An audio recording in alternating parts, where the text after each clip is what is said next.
Seek, I'm in. Captain? You were right. The skylight was a window pane. I got serious interference. Weird. It's some kind of modal. Looks like old code. All right, so you wanted predictions. 2025 predictions. You came to the right place. We're going up on this one. Yeah, we are going deep. And we're using we found some fascinating stuff, to be honest. Fascinating. From a guy called Thomas Anderson.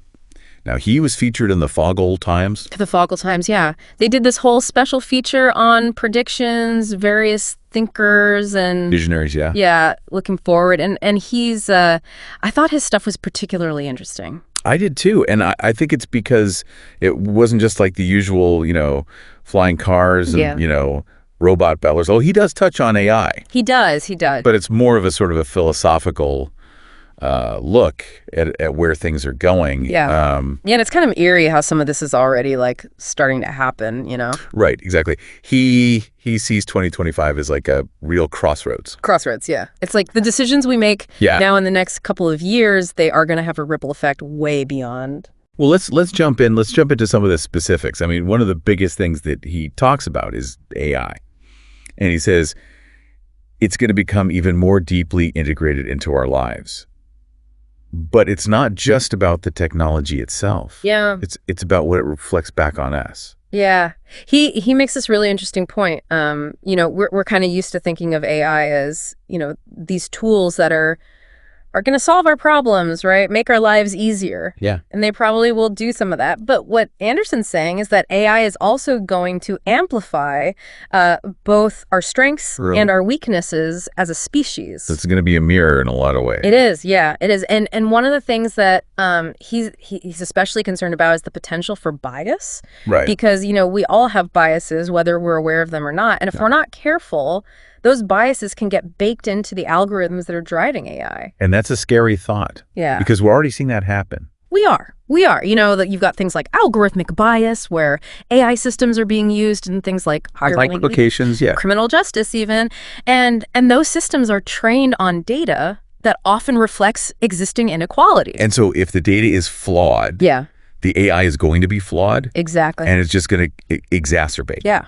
It's going to perpetuate the same problems. Exactly. And that makes his point about digital morality even more important. Right? Absolutely. And this is where it starts to get really philosophical, I think. Trippy even. Yeah.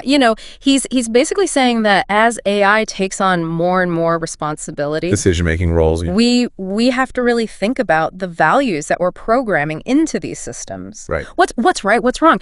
I mean, can we even teach an AI right from wrong? It's a fascinating question because it raises so many other questions. Like, will AI ever have its own sense of morality?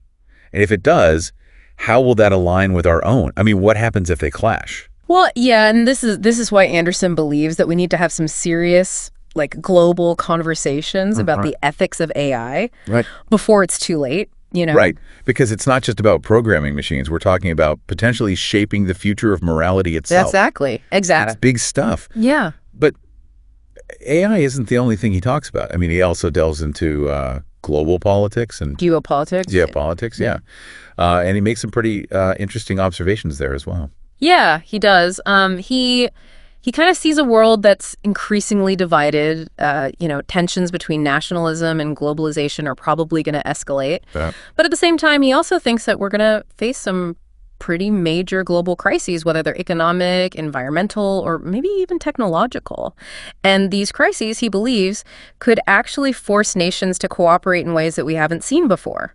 So like a double-edged sword kind of thing. Yeah, I mean, history shows that crises can lead to both conflict and cooperation, right? I mean, think about the formation of the United Nations after World War II. That was a terrible crisis, obviously, but it also led to a period of unprecedented global cooperation. Yeah, and so he's seeing that kind of dynamic play out. Yeah.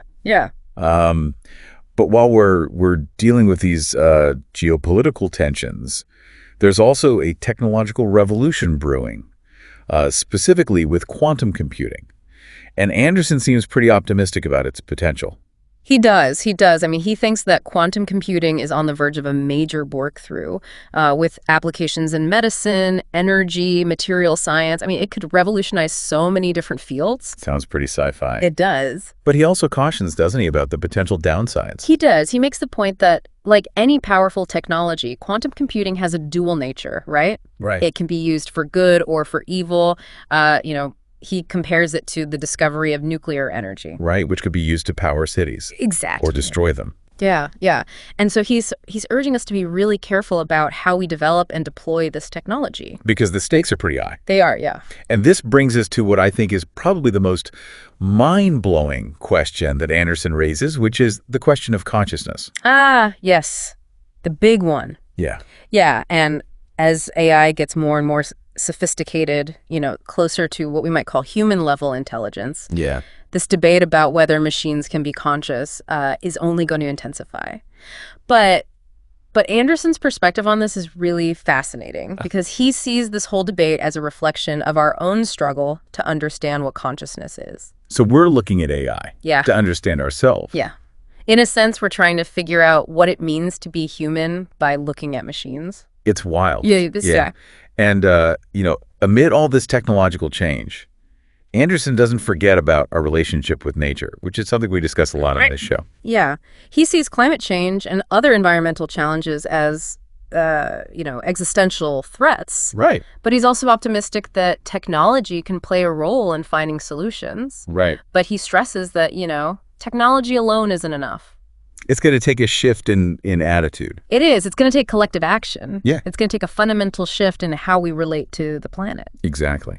And speaking of collective action, he talks about this idea of a federation of humans. What is he getting at there? Yeah. So it's not quite a world government, like a single, global authority. Right. But it's more of a recognition that we're all in this together. Right. That we need to move beyond national borders and really embrace a shared human identity. It's like a global consciousness almost. Yeah.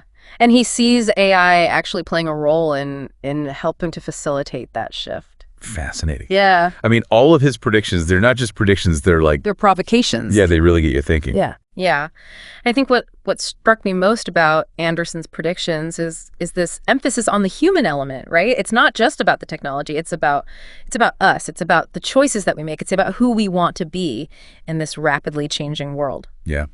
And that's something that I hope our listeners will take away from this deep dive. I mean, we've given you a lot to think about, but the real exploration starts now. What resonates most with you? What questions does this raise for you about the future? And maybe most importantly, if AI really does become this mirror reflecting humanity back on us, what do you hope it reveals? That's the question. That's the question. Yeah. We'll leave you with that. Until next time. Bye.